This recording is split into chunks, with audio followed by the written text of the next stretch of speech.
ना है, गांधी जी के भाई ने 25 रुपया कर्ज लिया था। भाई के हाथ के सोने के कड़े से 1 तोला सोना काटकर कर्ज चुकाया गया। गांधी को इस चोरी के काम से बहुत दुख हुआ। उन्होंने निश्चय किया कि भविष्य में कभी चोरी नहीं करूंगा। गांधी जी के बचपन की एक छोटी सी घटना है कि उनके भाई ने 25 रुपये यानी कि 25 रुपीस कर्ज लिया था। भाई के हाथ के सोने के कड़ा, मतलब उनके भाई के हाथ में एक सोने का कड़ा था। वो उस जमाने में 25 रुपये भी बहुत बड़ी रकम समझी जाती थी। भाई के हाथ के सोने के कड़े से 1 तोला सोना काटकर, उनके भाई के हाथ में एक सोने का कड़ा था। गांधी जी ने क्या किया, उनके हाथ के सोने के कड़े में से 1 तोला सोना काटकर जो कर्ज था, जो यानी 25 रुपये जो कर्ज था, वो चुका दिया।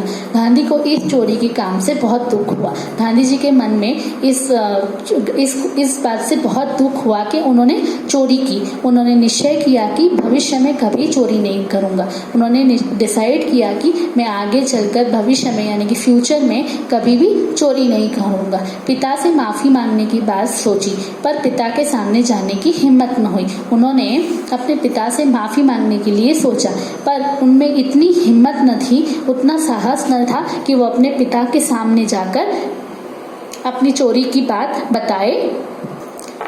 उनमें पिता के सामने जाने की हिम्मत न हुई। ये बात उनमें हिम्मत क्यों नहीं हुई? क्योंकि उन्होंने अपनी गलती की थी। ये गलती का भाव उनके मन में था। बच्चों, अगर हम जब कभी कोई गलती करते हैं तो हमारे मन में एक गिल्ट होता है कि मैंने ये गलती की है।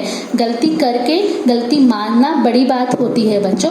गलती करके उस पर हम आर्ग्यू करते हैं तो वो अच्छी बात नहीं होती। अगर हमसे कोई गलती हो गई है तो हमें बेझिझक मान लेना चाहिए कि हाँ, हमसे गलती हो गई है और आगे हम ये गलती नहीं करेंगे, तो वो एक अच्छी बात होती है। तो यहाँ पे गांधी जी ने गलती की थी, पर वो गलती उनके सामने, पिता के सामने जाकर उतनी हिम्मत नहीं थी कि वो अपनी गलती के बारे में बताए। तो उन्होंने सारी घटना पत्र में लिखकर गांधी ने पिता से सजा मांगी। उन्होंने क्या किया, उनमें हिम्मत नहीं थी, तो एक कागज, पेन और एक कागज लिया और जो घटना थी वो पूरी पत्र में लिखकर गांधी जी ने पिता से माफी मांगी। वो पत्र में उन्हें गांधी अपने पिता से क्षमा मांगी, माफी मांगी और अपने लिए सजा भी मांगी कि मैंने ये गलती की है तो आप जो चाहे मुझे सजा दे सकते हो।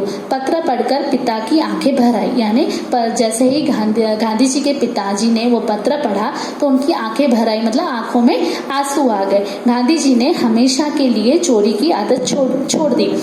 पिताजी की आंखें में आंसू भर आए तो उन्होंने गांधी जी से कहा कि ये बड़ी अच्छी बात है कि तुमने गलती मानी, तो आगे से तुम कोई गलती नहीं करोगे।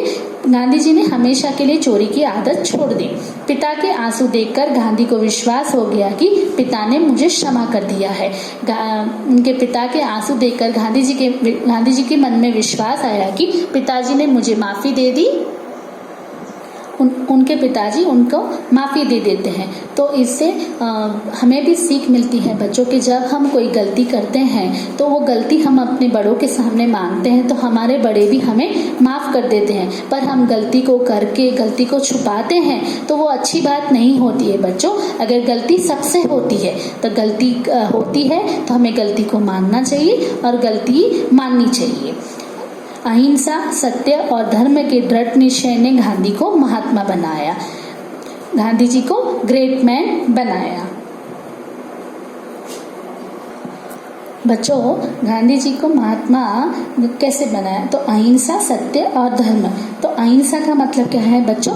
अहिंसा का मतलब है नॉन वायलेंस, हमेशा लड़ाई झगड़ों से दूर रहना, हमेशा सच्चाई का मार्ग अपनाना और अपने रिलीजन का साथ देना। तो इस बातों ने गांधी जी को महात्मा गांधी बनाया। तो बच्चों, हमें भी महात्मा गांधी जी के जीवन में से जो अच्छाइयाँ हैं, सत्य, अहिंसा, धर्म, सच का साथ देना, कभी भी बुराई न करना, गलती मानना, तो ये बातें हमें भी अपने जीवन में उतारनी चाहिए बच्चों। हमें भी एक अच्छा इंसान बनने की कोशिश करनी चाहिए। धन्यवाद बच्चों।